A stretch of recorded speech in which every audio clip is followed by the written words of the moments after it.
నిఘా TV news కు స్వాగతం. ముందుగా హెడ్లైన్స్.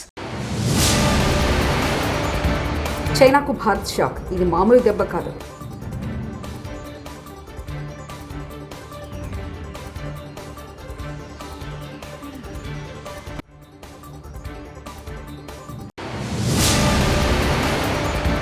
టెక్నాలజీని అందరూ ఫాలో కావాల్సిందే. సీఎం చంద్రబాబు.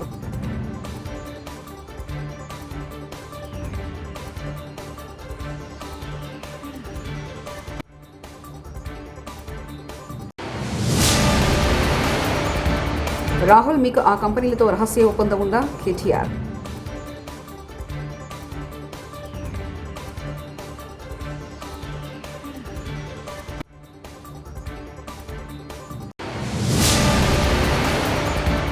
ఏపీలో మెట్రో రైల్ ప్రాజెక్టులో కీలక ముందడుగు.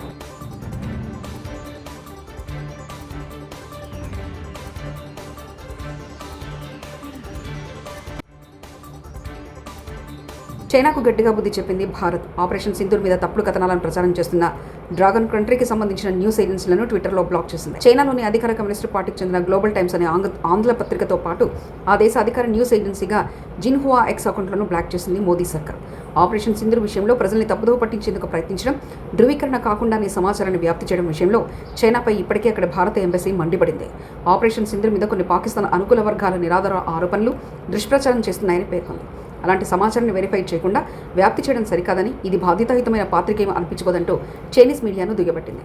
భారత రాష్ట్రపతి ద్రౌపది ముర్ముతో chief of defence staff Anil Chauhan, త్రివిధ దళాధిపతులు బుధవారం నాడు భేటీ అయ్యారు. పహల్గాం ఉగ్రదాడికి ప్రతిగా భారత్ చేపట్టిన ఆపరేషన్ సింధూర్కు సంబంధించిన వివరాలను రాష్ట్రపతికి వీరు వివరించారు. రేవంత్ సర్కార్పై మాజీ మంత్రి, బీఆర్ఎస్ వర్కింగ్ ప్రెసిడెంట్ కేటీఆర్ మరోసారి విరుచుకుపడ్డారు. మిస్ వరల్డ్ పోటీలో పాల్గొంటున్న వారి పర్యటన కోసం పేదల ఇల్లు కూల్చుతున్నారంటూ మండిపడ్డారు. కాంగ్రెస్ విధానంపై ఆ పార్టీ అగ్రనేత రాహుల్ గాంధీకి సామాజిక మాధ్యమం ఎక్స్లో పలు ప్రశ్నలు సంధించారు కేటీఆర్. వరంగల్లో కూల్చివేతలపై ఆగ్రహం వ్యక్తం చేసిన ఆయన, అందాల పోటీల కోసం పేదలను ధ్వంసం చేయడమే ప్రజాపాలన అంటూ ఫైర్ అయ్యారు. ఆంధ్రప్రదేశ్ రాజధాని అమరావతి నిర్మాణాలు ఊపందుకుంటున్న సంగతి తెలిసిందే. ఆ నగరం పూర్తయితే ఖచ్చితంగా దాని ప్రభావం ఏపీలోని 2 కీలక నగరాలైన విజయవాడ, విశాఖపై పడుతుంది. ట్రాఫిక్ రద్దీ మరింత పెరిగిపోయింది. అందుకే ముందు జాగ్రత్తగా 2 జిల్లాల్లో మెట్రో ప్రతిపాదన తీసుకొచ్చింది కూటమి ప్రభుత్వం. ఇప్పటికే దీన్ని కేంద్ర ప్రభుత్వం కూడా ఓకే చెప్పింది. ఇందులో భాగంగానే మెట్రో నడిపే ప్రాంతాల్లో భూసేకరణకు చర్యలు తీసుకుంది. అంతేకాకుండా ఈ 2 ప్రాజెక్టుల DPRలు సిద్ధం చేయడంతో పాటు టెండర్ల ప్రక్రియ కూడా రెడీ అయింది. భారత్ పాక్ల మధ్య ఉద్రిక్తలు తగ్గాలంటే వారు నేను ఇచ్చే విందుకు హాజరవ్వాలి. భారత్ పాక్ల మధ్య శాంతి చేకూరాలని కాల్పుల విరమణ ఒప్పందం జరిగేలా చేశాం. భారత్ పాక్ 2 శక్తివంతమైన దేశాలు. యుద్ధం ఆపితే వ్యాపారాలు చేసుకుందామని సలహా ఇచ్చాం. రష్యా, ఉక్రెయిన్ మధ్య కూడా యుద్ధం ఆపడానికి చర్చలు జరుపుతున్నామంటూ డొనాల్డ్ ట్రంప్ వ్యాఖ్యానించారు. The escalating violence between India and Pakistan, and I used trade to a large extent to do it. I said, fellas, come on, let's make a deal. Let's do some trading.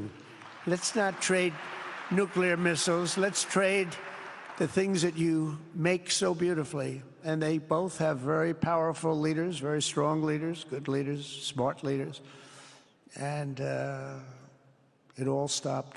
Hopefully it'll remain that way, but it all stopped. I was very proud of Marco Rubio and all of the people that worked so hard. Marco, stand up. What a great job you did on that. Thank you, J.D. Vance, Marco.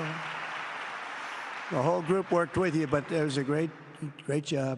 And I think they're actually getting along. Maybe we can even get them together a little bit, Marco, where they go out and have a nice dinner together. Wouldn't that be nice? But we've come a long way, and it could be, millions of people could have died from that conflict that started off small and was getting bigger and bigger and bigger by the day.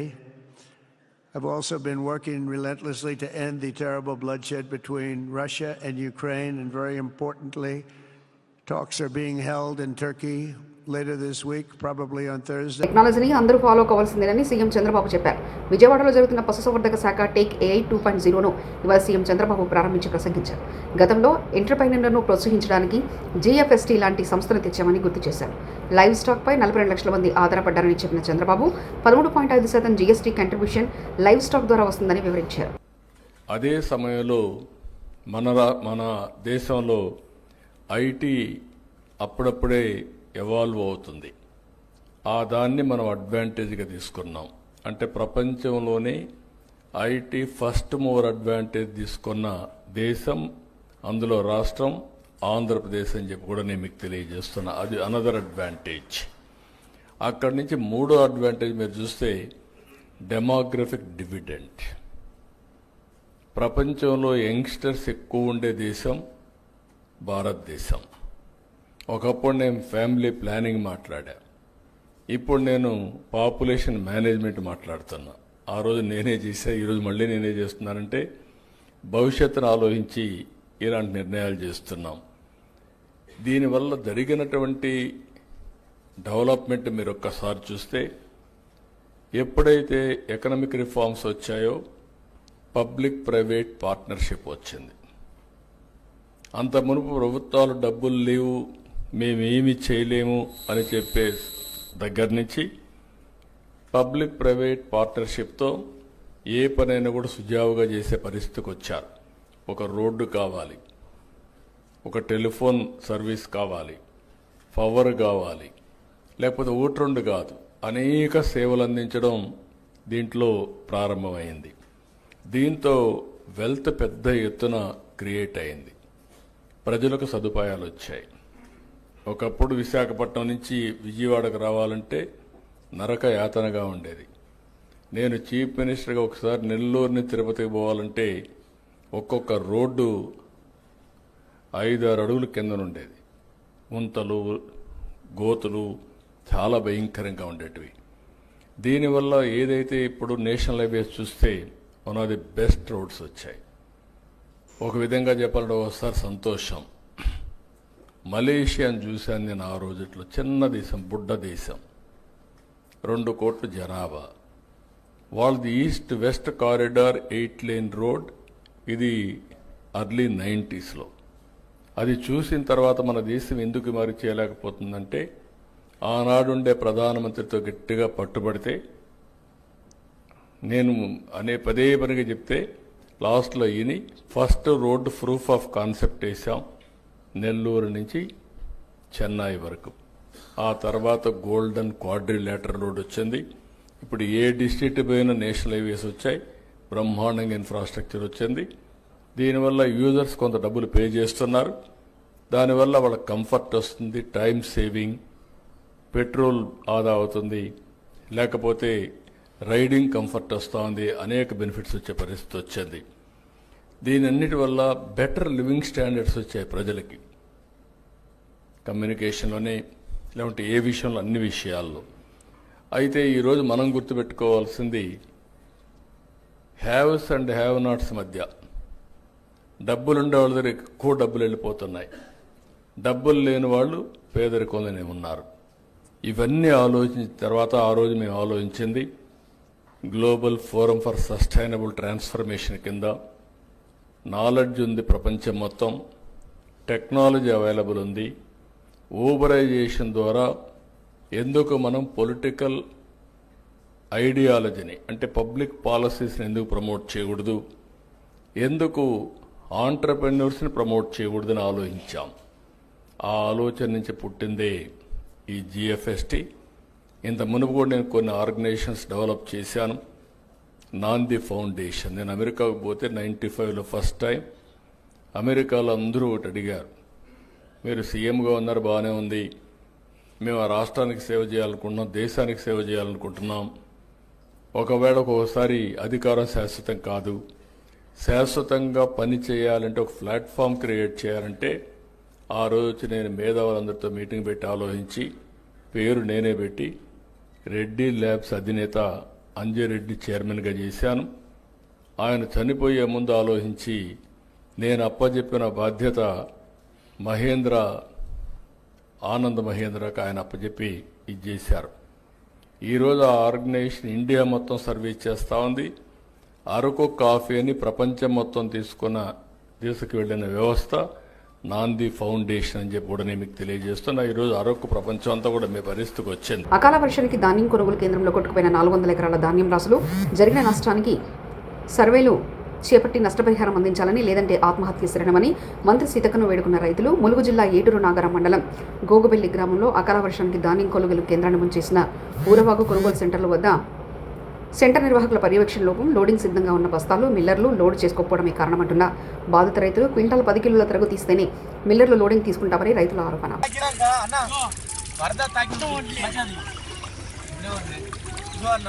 మా రైతుల పరిస్థితి ఇది. ఇంత మోకాల వంటి వరదల కొట్టుకుపోతున్నాయి. కనీసం వీటికి సెక్యూరిటీ లేకుండా పోయింది. ఇంత దారుణంగా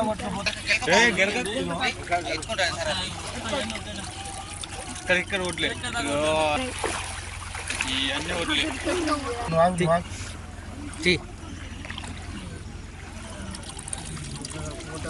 ఇది మా రైతుల పరిస్థితి. దయచేసి మీరు అధికారులు దృష్టి పెట్టాలి. మేము ఒక్కొక్కరి దగ్గర కట్లేర్ల దగ్గర, ట్రాక్టర్ల దగ్గర, హార్వెస్టర్ల దగ్గర అప్పులు చేసి మేము వ్యవసాయం చేసుకున్నాం. ఇంత వంటి వరదల ఈ రకంగా వడ్లు కొట్టుకోబోతున్నాయి. మా దిక్కు కనీసం మనం అప్పులు కట్టుకునే పరిస్థితి లేదు. ఏ అప్పులోళ్ళు కూడా ఆగరు. వడ్లు పండినాయి అంటే అప్పులోళ్ళు ఇళ్ళకి కడతారు. ఇంతవరకు మేము ఎవరికి రూపాయి కట్టాలనో ఏడదేవాలనో మా భార్య పిల్లల్ని ఏం చదువుకోవాలో అర్థం కాని పరిస్థితిలో ఉన్నాం.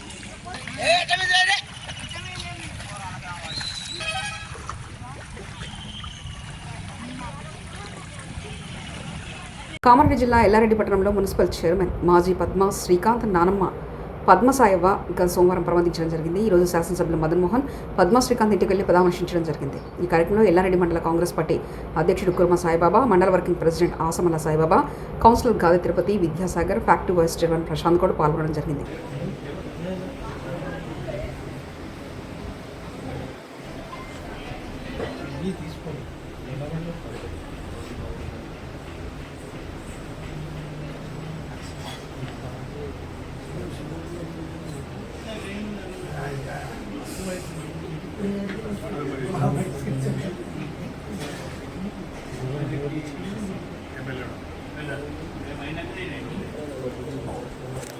ఎల్లారెడ్డి పట్టణంలో ప్రతి వేసవి కాలంలో ప్రజల కోసం నిర్వహించబడుతున్న ఉచిత అంబలి కేంద్రం ఏడాది 25వ ఏటకు అడుగుపెట్టింది.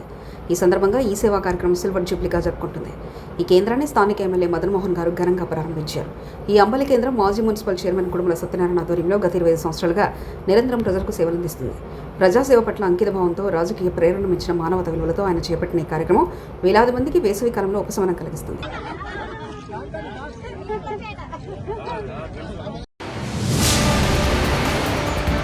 చైనాకు భారత్ షాక్. ఇది మామూలు దెబ్బ కాదు.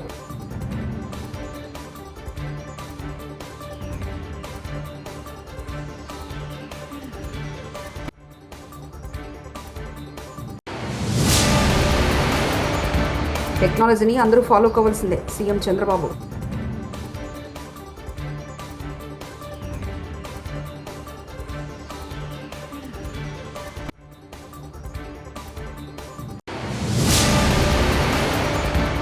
రాహుల్, మీకు ఆ కంపెనీలతో రహస్య ఒప్పందం ఉందా? కేటీఆర్.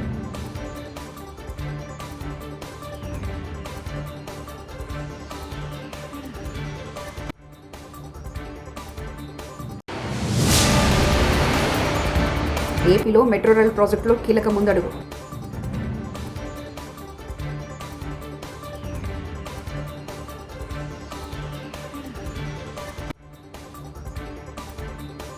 ఇవి బులెటిన్ విశేషాలు. చూస్తూనే ఉండండి నిఘా టీవీ న్యూస్.